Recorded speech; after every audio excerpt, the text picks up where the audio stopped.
जी भाई बताइए कितना बिल बन गया? 120 हो गए सर। ये लो तुम्हारे पैसे। हाँ एक बात तो बताओ, ये चॉकलेट देने से होता क्या है? सर मैं समझा नहीं। यार मेरा मतलब है कि अगर ये चॉकलेट किसी लड़की को दे तो क्या वो सेट हो जाएगी? क्या कह सकता हूँ सर? अब जो मैं तुम्हें कहने वाला हूँ उसे जरा गौर से सुनना। तुम्हें मालूम होना चाहिए कि लड़कियों को चॉकलेट्स बहुत पसंद होती हैं और ये सेटिंग करने का आसान तरीका है। हाँ। आपकी चॉकलेट की बातों ने तो मुझे नर्वस कर दिया है।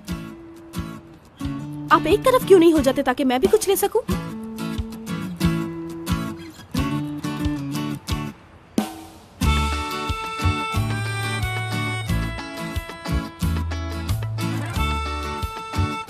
क्या हुआ, सकते में क्यों आ गए?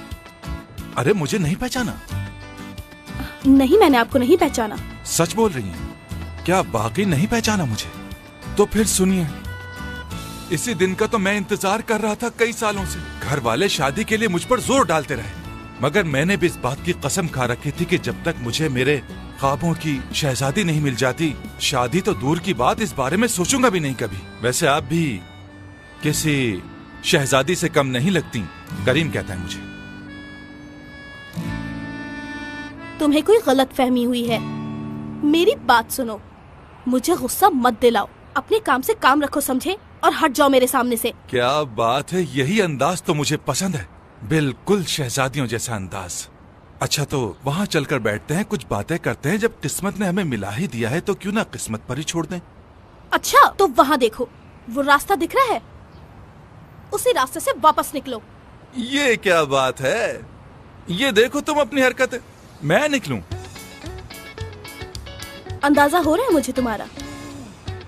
ओके, मैं समझ गई। तुम अपनी गाड़ी में जाकर बैठो। तुम पहले यहाँ से बिल्कुल सीधे जाओगे, ठीक है? थोड़ी सी दूर वहाँ पर एक कट है, वहाँ जाके एक यू टर्न ले लेना। समझ गए? क्यों, वहाँ पर क्या है? हॉस्पिटल है। तुम्हारी तबीयत ठीक नहीं है, डॉक्टर की जरूरत है तुम्हें। बेहतर होगा कि अपने दिमाग का इलाज करवाओ।